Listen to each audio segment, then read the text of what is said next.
Halo adik-adik, ketemu lagi dengan Kak Purnama. Oke, di video kali ini kita akan membahas tentang bab 6 ya, IPA kelas 8 SMP, Sistem Peredaran Darah Manusia. Oke, langsung aja yuk kita mulai. Nah, di sini ada gambar, bapak-bapak yang sedang apa? Yuk. Ya, sedang mendonorkan darahnya. Oke. Nah, apakah kamu pernah melihat orang yang melakukan transfusi atau donor darah? Untuk apakah darah yang didonorkan tersebut? Apa penting darah bagi kehidupan? Organ apa saja yang berperan dalam sistem peredaran darah manusia? Apa saja penyakit atau kelainan yang berhubungan dengan sistem peredaran darah? Nah, agar kamu memahaminya, ayo pelajari bab ini dengan penuh semangat. Jadi itulah beberapa pertanyaan yang akan coba kita jawab melalui belajar bab ke-6 ini, yakni sistem peredaran darah pada manusia. Oke, nah, Maha Suci Tuhan yang telah menciptakan sistem peredaran darah bagi manusia. Pernahkah bagian tubuhmu terluka? Misalnya nih karena terjatuh akibat bermain sepeda, atau terkena benda tajam seperti pisau atau benda tajam lainnya. Nah, ketika tubuhmu terluka, bagian tubuh yang terluka tersebut akan mengeluarkan darah. Ya kan ya? Nah perhatikan gambar 6.1. Nah, ini biasanya kejadian yang kakak sering alami waktu kecil ya. Biasanya waktu SD ke bawah tuh sering alami kayak gini. Apalagi suka pakai topeng-topeng sehingga matanya tertutup. Iya, aspal sering dicium. Bahkan selokan menjadi tempat tidur akhir. Nah, kita lihat di gambar di sini ya.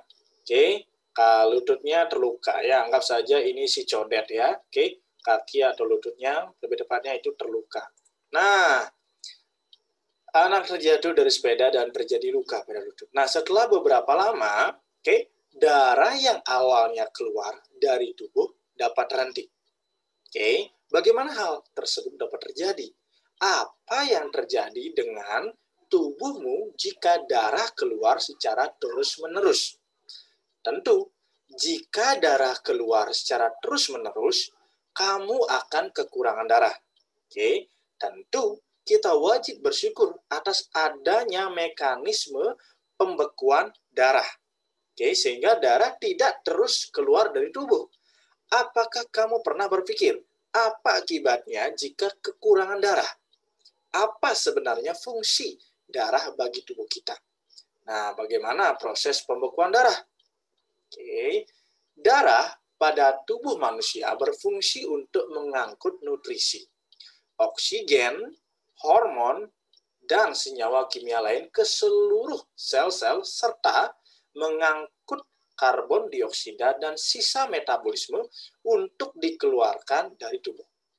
Nah, selain itu, adik-adik, darah juga berfungsi untuk menjaga tubuh kita dari serangan penyakit. Proses ini berlangsung terus-menerus selama kehidupan manusia. Nah, untuk melakukan fungsi tersebut, melibatkan berbagai organ dalam tubuh. Nah, apa saja proses yang terjadi dalam sistem peredaran darah? Organ apa saja yang berperan dalam sistem peredaran darah? Nah, agar adik-adik dapat memahaminya, pelajari materi berikut ini dengan baik ya. Kita masuk ke bagian A sekarang. Struktur dan fungsi sistem peredaran darah. Ada beberapa hal yang akan kita pelajari. Ada darah, jantung, dan pembuluh darah. Lalu ada istilah penting nih yang akan adik-adik coba kenali dan pahami.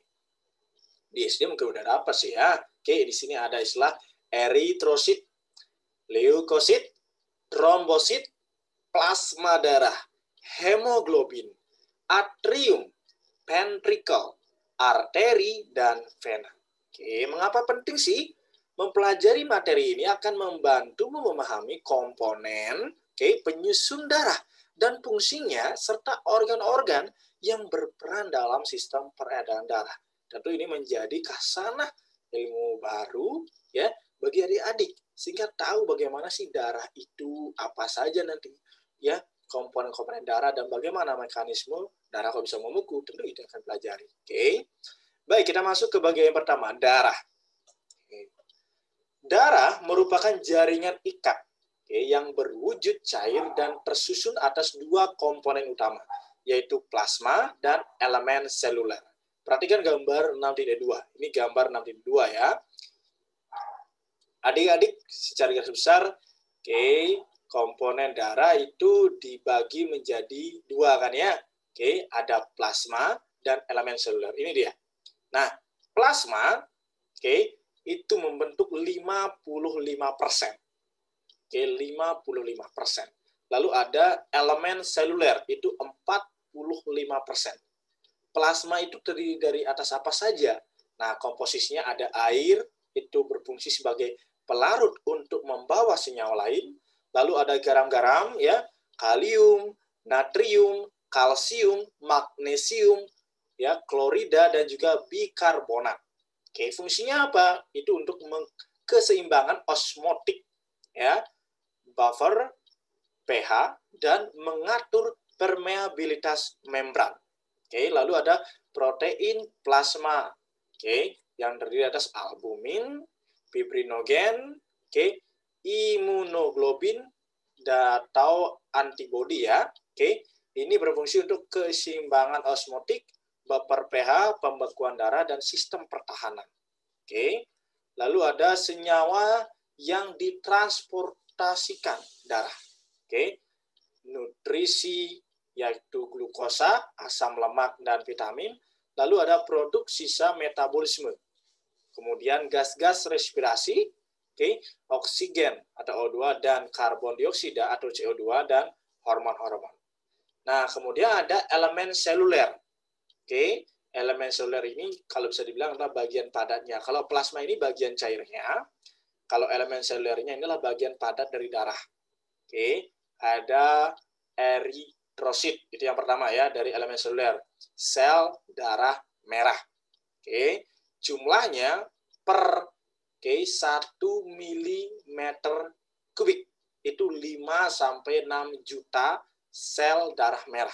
1 mm kubik itu sudah ada 5-6 juta eritrosit.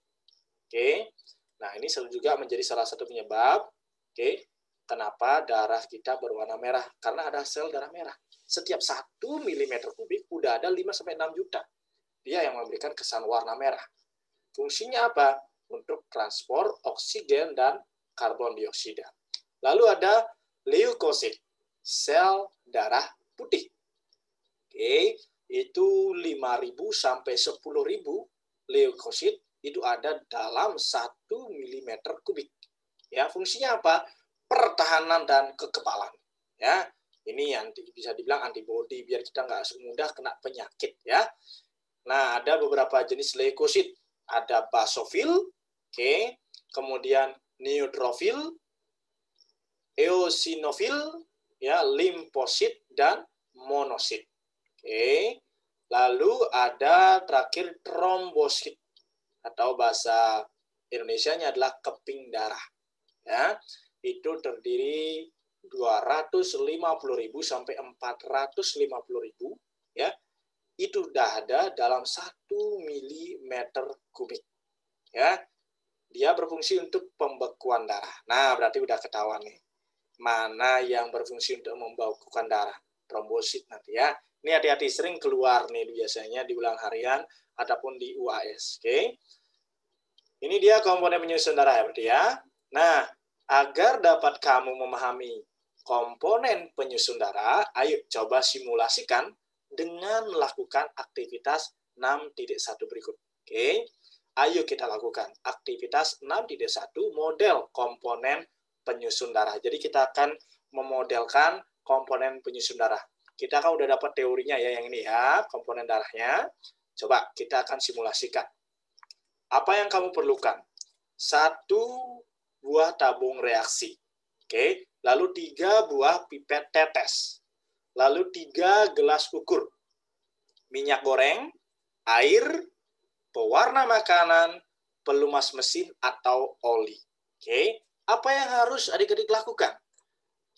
Buatlah kelompok yang terdiri atas 4-5 orang. ukurlah 5 ml minyak goreng dengan menggunakan gelas ukur. Lakukan pengukuran dengan cermat dan teliti. Tuangkan minyak goreng tersebut ke dalam tabung reaksi. Oke, ukurlah 5 ml oli dengan menggunakan gelas ukur. Lalu lakukan pengukuran dengan cermat dan teliti. Tuangkan oli tersebut ke dalam tabung reaksi. Langkah keempat, ukurlah 5 ml lagi air. Ya, oke, dengan menggunakan gelas ukur. Lakukan pengukuran dengan cermat teliti. Tuangkan air tersebut ke dalam tabung reaksi.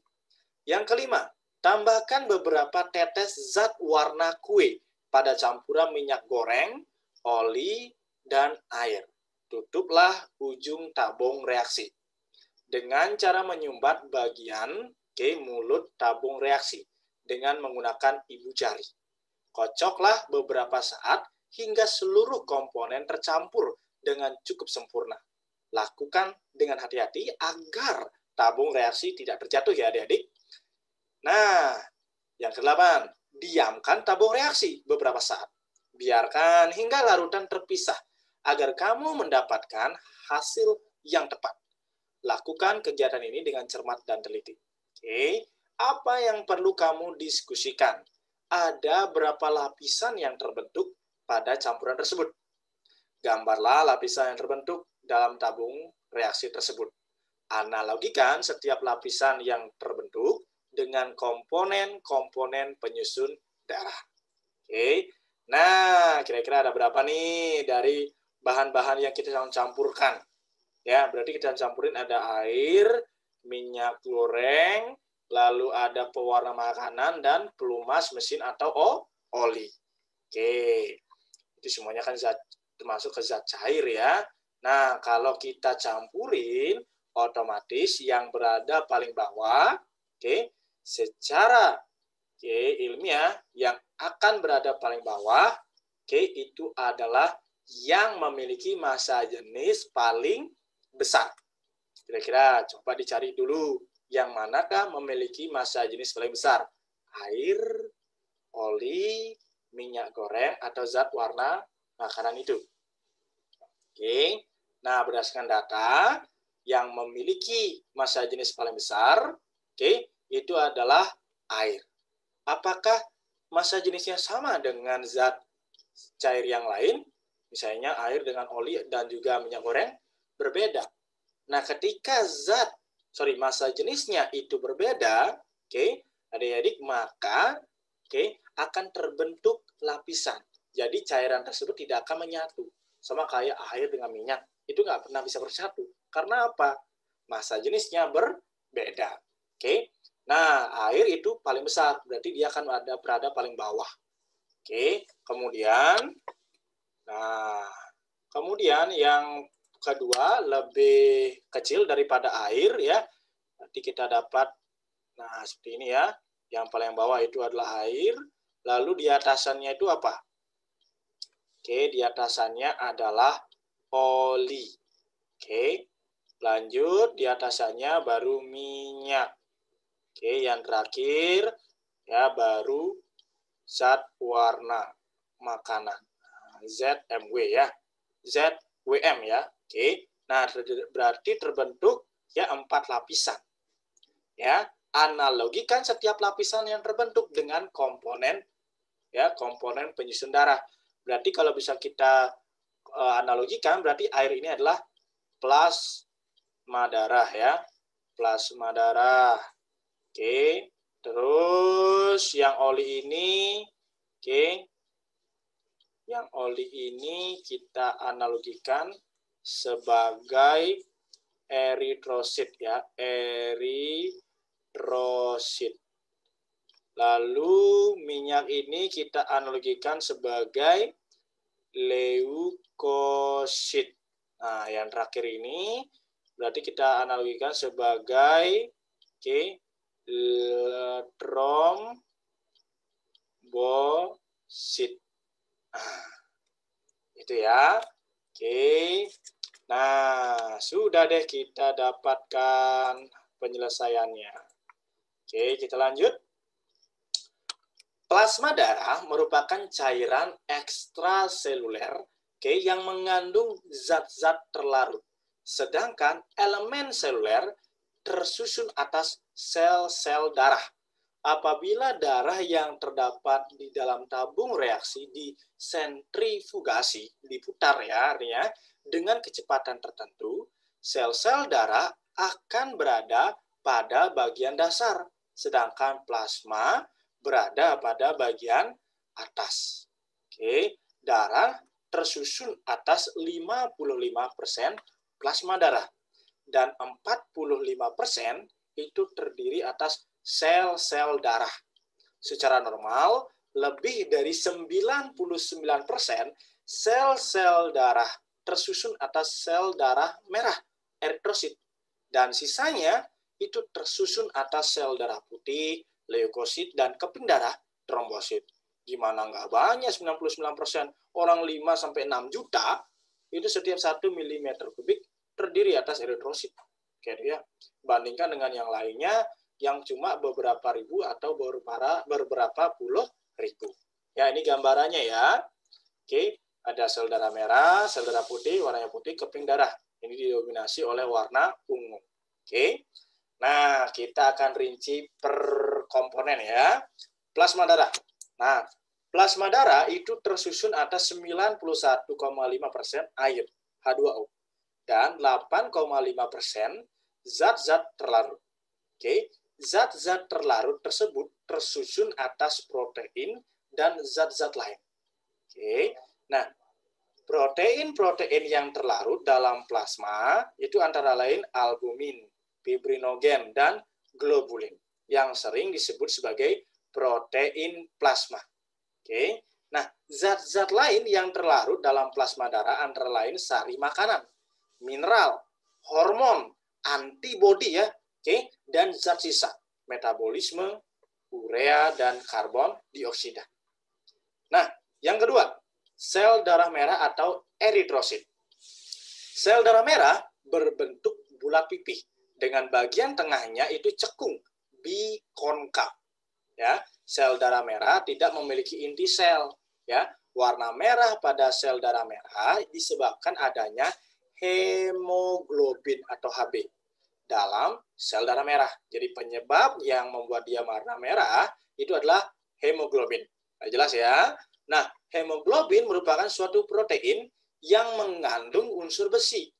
Oke, sel darah merah paling banyak nih ya terdapat dalam darah 1 mm kubik. Ya, kurang lebih itu sekitar 1 tetes tuyul gitu. Darah itu terdiri atas sampai 4 ya, sampai 5 juta sel darah merah. Bayangkan tuh. Ya 1 mm kubik setetes itu. Ada sel darah merah 4 sampai 5 juta sel. Jadi bisa dibayangkan berapa banyaknya ya sel darah merah di seluruh tubuh kita. Ya, bahkan bisa sampai miliaran dan triliunan ya. Oke. Nah, ketika dalam paru-paru ya, hemoglobin dalam sel darah merah mempunyai daya ikat yang tinggi terhadap oksigen sehingga akan mengikat oksigen membentuk kompleks ya, kompleks oksihemoglobin. Ya, sekali lagi, ketika dalam paru-paru, hemoglobin dalam sel darah merah mempunyai daya ikat yang tinggi terhadap oksigen.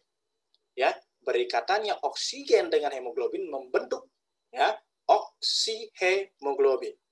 Persamaan reaksi kimianya adalah hemoglobin plus oksigen itu menjadi HBO2, oksihemoglobin. Nah, ketika sel darah merah berada dalam jaringan tubuh, daya ikat hemoglobin terhadap oksigen berkurang. Ya, sehingga oksigen terlepas dari hemoglobin menuju sel-sel tubuh. Ya, ini prosesnya berarti nyambung dengan pernapasan. Ya, sebaliknya, saat berada dalam jaringan tubuh, daya ikat hemoglobin terhadap karbon dioksida tinggi. Ya, tadi kan lepas tuh. Oke, oksigennya. Setelah oksigennya dilepas, sekarang malah dia narik karbon dioksida. Karbon dioksida berikatan dengan hemoglobin membentuk karbaminohemoglobin.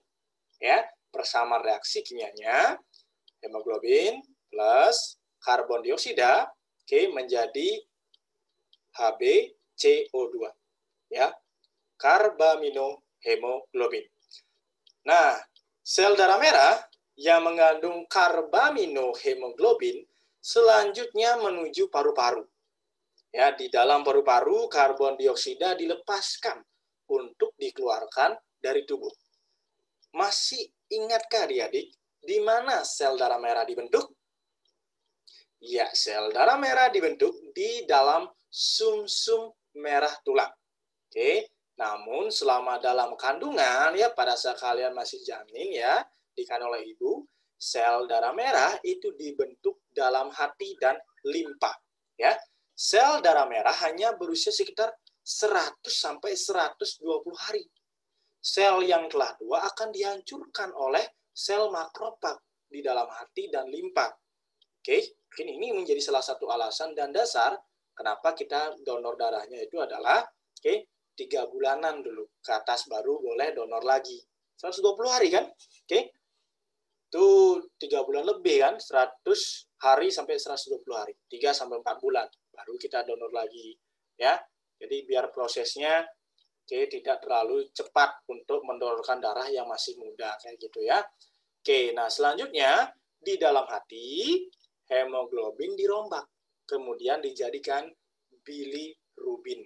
Ya, ini masuk nanti ke pencernaan yang sudah harusnya kalian pelajari kan ya, tentang bilirubin ini kan memberikan nanti pada akhirnya pigmen ya untuk di pencernaan. Oke.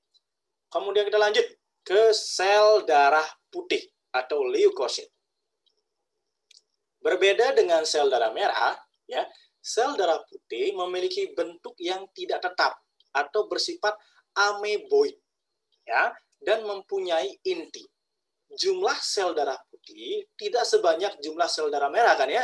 Setiap 1 mm kubik darah mengandung sekitar 8.000 sel darah putih. Nah, adik-adik, fungsi utama dari sel darah putih adalah melawan kuman atau bibit penyakit yang masuk ke dalam tubuh. Apabila di dalam darah ya terjadi peningkatan jumlah leukosit, maka kemungkinan terjadi infeksi di bagian tubuh. Jika jumlah leukosit sampai di bawah 6.000 sel per 1 mm kubik darah, disebut sebagai kondisi leukopenia. Oke, jadi itu kekurangan sel darah putih namanya. Nah, tapi kalau kelebihan juga salah. Jika jumlah leukosit melebihi normal, ini di atas 9.000 sel per 1 mm kubik, disebut leukositosis namanya ya. Oke. Nah, berdasarkan ada tidaknya butir-butir kasar granula ya dalam sitoplasma leukosit. Leukosit ini adik-adik dapat dibedakan menjadi granulosit dan agranulosit. Oke, leukosit jenis granulosit itu terdiri atas eosinofil, basofil dan neutrofil. Kemudian leukosit jenis agranulosit itu terdiri atas 2, limfosit dan monosit. Nah, agar adik-adik dapat memahami dengan baik bagaimana sih karakteristik jenis-jenis sel darah putih, yuk coba lihat ya. Ini dia karakteristik jenis-jenis sel darah putih. Adik-adik bisa perhatikan gambarnya. Pertama, yang granulosit itu ada eosinofil. Ya, karakteristiknya mengandung granula berwarna merah, berfungsi pada reaksi alergi, terutama infeksi cacing ya adik-adik ya. Lalu ada basofil ya. Oke, mengandung granula berwarna biru. Ini gambarnya lihat ya. Dia berfungsi pada reaksi alergi. Oke. Lalu ada neutrofil. Neutrofil ini disebut juga sebagai sel PMN, polymorphonuclear. Oke. Berfungsi sebagai pagosit, menyerang patogen. Oke. Kemudian kita lanjut ke agranulosit ya. Ada 2 kan ya, limfosit dan monosit. Limfosit ada 2 jenis limfosit ini, sel T dan sel B. Keduanya berfungsi untuk ya imunitas dan kekebalan tubuh. Oke, lalu ada monosit. Oke, monosit ini leukosit yang berukuran paling gede, ya, berfungsi mencerna sel-sel yang mati atau rusak dan membantu sistem kekebalan tubuh, ya. Oke, kita lanjut ke bagian yang ketiga dari sel-sel darah, yaitu keping darah, trombosit. Nah, bentuk trombosit beraneka ragam adik-adik, ya, yaitu ada yang bulat, oval, dan memanjang. Trombosit ini tidak berinti dan bergranula. Jumlah sel pada orang dewasa itu sekitar 200.000 sampai 500.000 sel per 1 mm kubik darah. Umur dari keping darah cukup singkat, ya, yaitu 5 sampai 9 hari. Keping darah sangat berhubungan dengan proses mengeringnya luka. Sehingga tidak heran, ya, jika ada yang menyebut keping darah, oke, dengan sel darah pembeku. Nah, pernahkah kamu berpikir bagaimana sih proses darah itu membeku bisa terjadi? Oke, yuk kita lihat prosesnya ya. Ini dia adik-adik. Sesaat setelah bagian tubuh terluka, misalnya tangan atau lutut kayak tadi si Codet ya, itu terluka. Nah, trombosit akan pecah karena bersentuhan dengan permukaan kasar dari pembuluh darah yang terluka. Nah, di dalam trombosit terdapat enzim trombokinase atau tromboplastin. Oke. Enzim tromboplastid akan mengubah protrombin, calon trombin ya, menjadi trombin. Ya, trombin ya, karena pengaruh ion kalsium dan vitamin K dalam darah. Trombin akan mengubah fibrinogen ya, protein darah ya, menjadi benang-benang fibrin. Oke, lalu benang-benang fibrin ini akan menjaring sel-sel darah sehingga luka tertutup dan darah tidak menetes lagi. Nah, agar lebih memahaminya, berikut ada skemanya tuh. Nih, misalnya pembuluh darah nih ya, jaringan rusak, cuis kayak gitu ya. Kemudian faktor terjadinya pembekuan darah ya, keping darah. Oke, yakni faktor pendukungnya adalah enzim trombokinase. Jaringan yang rusak, plasma darah ya. Faktornya adalah vitamin K dan kalsium yang tadi kan ya. Oke. Kemudian setelah pembuluh darah ke jaringan rusak, trombosit akan pecah. Oke, trombosit akan pecah. Proses selanjutnya adalah terbentuk protrombin. Ya, protrombin itu diubah menjadi trombin. Oke, trombin ini berfungsi untuk mengubah fibrinogen menjadi fibrin. Oke, setelah fibrin ini dia bertugas untuk menutup jaringan yang rusak. Kayak jaring-jaring laba-laba dia. Oke, sehingga ini garis besarnya 3 langkahnya ya. Jaringan rusak, trombosit pecah, oke, lalu fibrin menutup jaringan yang rusak. Trombosit pecah masuk ke proses ini. Protrombin, oke, itu menjadi trombin. Trombin berfungsi untuk mengubah fibrinogen menjadi fibrin. Ya, inilah prosesnya. Sel darah merah ditutup oleh fibrin itu sendiri. Nanti kalau adik-adik luka jangan suka dikerik-kerik ya, walaupun rasa-rasanya ya itu sangat enak banget kalau kita ngerik-ngerik kalau udah membeku ya, ada bentuk kayak piring-piring kayak gitu, kita coba ngerik-ngerik pada akhirnya borok kan bahaya juga ya. Ulang lagi berarti ya fibrinogennya untuk menjaringnya lagi ya. Kalau bisa ditahan walaupun rasa genit untuk digesek-gesek gitu ya. Oke. Nah, kita lanjut adik-adik. Tahukah kamu ya, darah dapat digolongkan menjadi beberapa golongan adik-adik ya.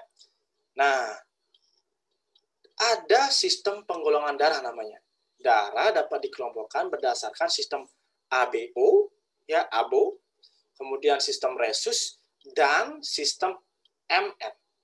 Oke, kalau di SMP kita cukup dasar masuk di sistem ABO aja sih. Oke, nah sistem ABO dan RH atau Rhesus ya merupakan sistem penggolongan darah yang sering digunakan. Berdasarkan sistem penggolongan darah ABO, darah dikelompokkan menjadi 4 golongan darah. Ini adik-adik pasti tahu nih, yaitu golongan darah A, B, AB, dan O. Ini biasanya O ya, langsung dibaca ya, golongan darah O. Sebenarnya, golongan darah 0 sebenarnya. Namun biar dengan keselarasan huruf mungkin ya. Jadi 0 itu kan mirip dengan O ya. Jadi langsung aja O deh kayak gitu ya. Nah, kenapa darah 0, golongan darah 0? Ada alasannya nanti kayak gitu ya. Nah, pembagian ini dilakukan karena adanya perbedaan ya agglutinogen antigen pada permukaan membran. Sel darah merah atau eritrosit dan antibodi agglutinin dalam plasma darah. Jadi berdasarkan ya pembagian darahnya sistem ABU ini ya, berdasarkan adanya antigen, agglutinogen nama lainnya, dan antibodi atau agglutinin ya. Berikut perbandingannya. Ini dia. Ya, ini perlu diperhatikan adik-adik, biasanya ini keluar sering banget ya, utamanya dalam proses transfusi darah. Transfusi darah kan ada ketentuannya. Nggak sembarang orang bisa transfusi dari A ke B ke O ya, AB ke O, belum tentu bisa ya. Nah, ini dia tipe darah. Ada tipe A, tipe B, tipe AB, dan tipe O ya. Kita coba lihat di tipe A. Sel darah merah. Apa yang ada di tipe A? Antigen A. Di sel darah merahnya ya. Tapi dalam plasma darahnya ada antibodi anti B atau anti beta namanya. Ya, berarti dia menganti jenis darah B kayak gitu sederhananya ya. Kemudian tipe B ya. Tipe B ini dalam sel darah merahnya ada antigen B ya. Nah, di plasma darahnya ada antibodi anti A. Jadi dia anti sama A. Kayak gitu ya. Sederhananya nggak mau terima A kayak gitu ya. Lalu ada tipe AB ya. Tipe AB ini adalah di sel darah merahnya ada antigen A dan antigen B. Antigen A dan antigen B. Nah, di plasma darahnya pada tipe AB ini tidak terdapat antibodi anti A maupun anti B. Berarti dia tidak akan diantikan anti A atau anti B kayak gitu ya. Nah, kemudian di tipe O atau golongan darah 0 ya. Kenapa golongan 0? Karena di sel darah merah tidak terdapat antigen A dan antigen B. Kosong, 0 kayak gitu ya. Itu alasan sebenarnya awalnya golongan darah 0 dinamai. Kemudian antibodi di plasma darahnya ada antibodi anti A dan anti B. Dia anti A juga anti B. Ini paling susah nih O nih ya. Makanya O-nya ini harus O aja. Ya. Yang bisa ngedonor. Kayak gitu ya. Ada 2 jenis antigen pada sel darah merah. Adik-adik ya, yaitu antigen A dan antigen B. Antibodi ya dalam plasma darah juga terdapat ya, terdiri atas 2 jenis juga, yaitu antibodi anti A dan antibodi anti B. Jenis antigen dan antibodi inilah yang akan menentukan jenis golongan darah seseorang. Coba adik-adik perhatikan tabel berikut. Nih, dia akan dibilang golongan darah A kalau ia memiliki antigen A dan antibodi beta. Ya, lalu dia akan dibilang golongan darah B bila antigennya adalah antigen B, lalu antibodinya adalah alfa. Dia dibilang akan golongan darah AB ketika antigennya adalah A dan B, kemudian antibodinya kosong.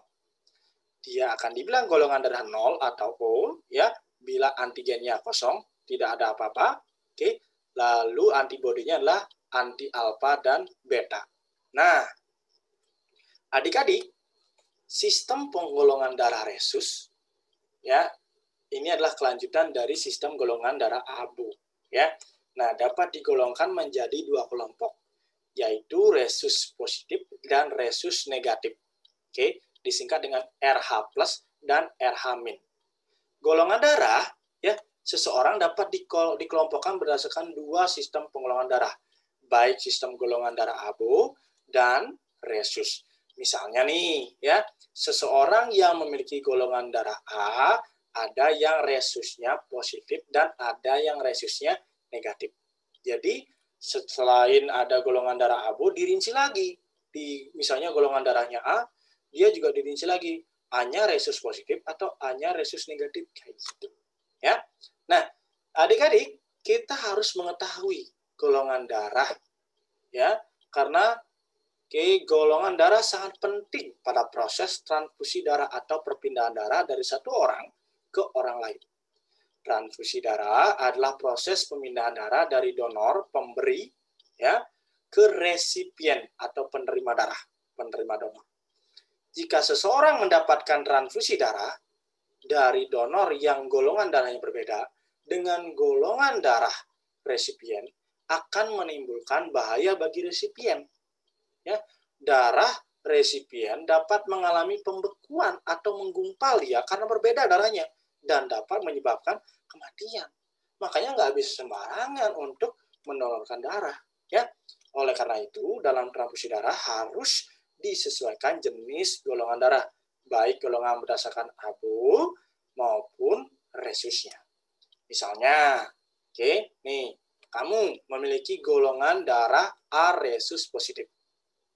Ketika akan menerima transfusi darah, pilihan golongan darah yang juga golongan darah A rhesus positif. Namun, jika tidak terdapat golongan darah A rhesus positif, kamu juga dapat menerima dari golongan darah O rhesus positif. Nah berarti kalau golongan darahnya itu ada dua pilihan ya, bisa diterima dari golongan darah A ataupun golongan darah O. Nah, bagaimana dengan kalau golongan darahnya B, golongan darahnya O, gimana proses dia bisa menerimanya? Apakah semuanya bisa diterima?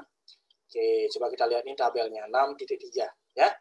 Kalau golongan darah O, ya, hanya bisa satu jenis yang mendonorkan ke O. Yakni hanya O saja.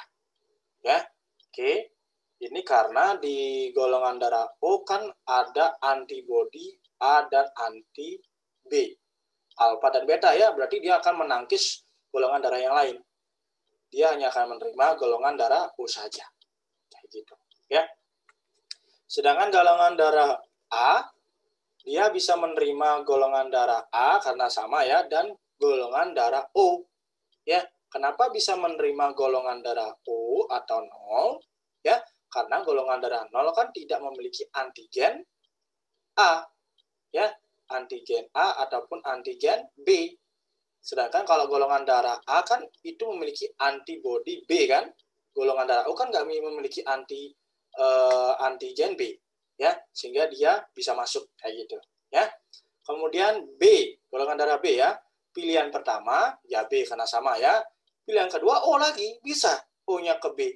Tadi O-nya bisa ke A, O-nya ke O bisa, O-nya ke B bisa.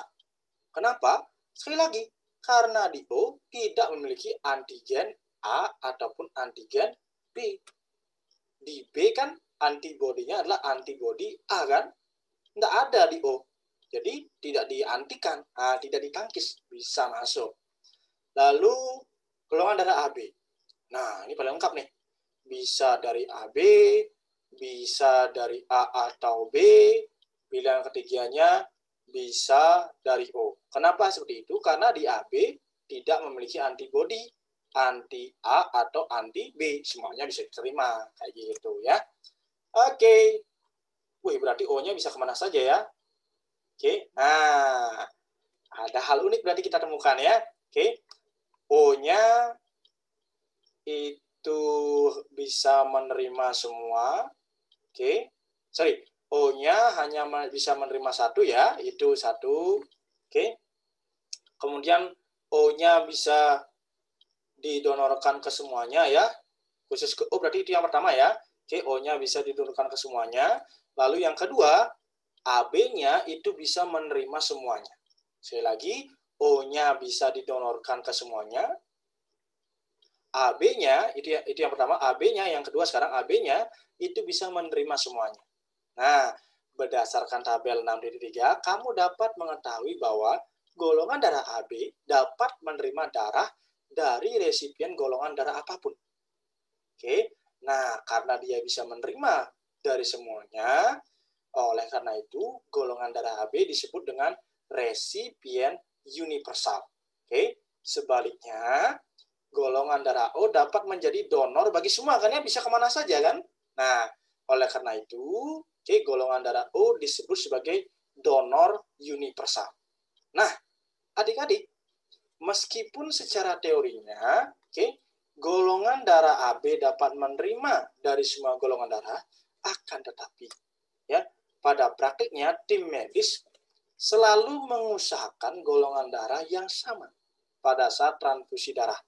Misalnya, seseorang yang bergolongan darah AB pada saat membutuhkan transfusi darah akan ditransfusikan oleh orang atau keluarga yang bergolongan darah AB juga. Oke, secara logika, kalau memang dia hasil dari perkawinan langsung, tentunya pasti golongan darahnya akan memilih dari keluarga terdekatnya. Ayah, ibu, seperti itu ya, dan keluarga besarnya. Entah dari paman, kakek, nenek, seperti itu. Baik. Nah, coba ayo kita diskusikan. Coba didiskusikan bersama kelompokmu. Apa saja fungsi darah ya selain mengangkut oksigen dan karbon dioksida? Ya, tentunya kita udah dapat ya. Selain sel darah, ini kan fungsi oksigen dan karbon dioksida kan sel darah merah. Lalu ada sel darah putih kan? Tentu untuk ya pertahanan tubuh, ya imunitas sel darah putih. Lalu proses pembekuan darah itu dari trombosit. Oke. Nah, ayo kita pikirkan. Adik-adik, darah dipompakan ke seluruh bagian tubuh manusia oleh suatu organ, ya kan ya? Organ tersebut merupakan salah satu organ utama yang berperan dalam sistem peredaran darah.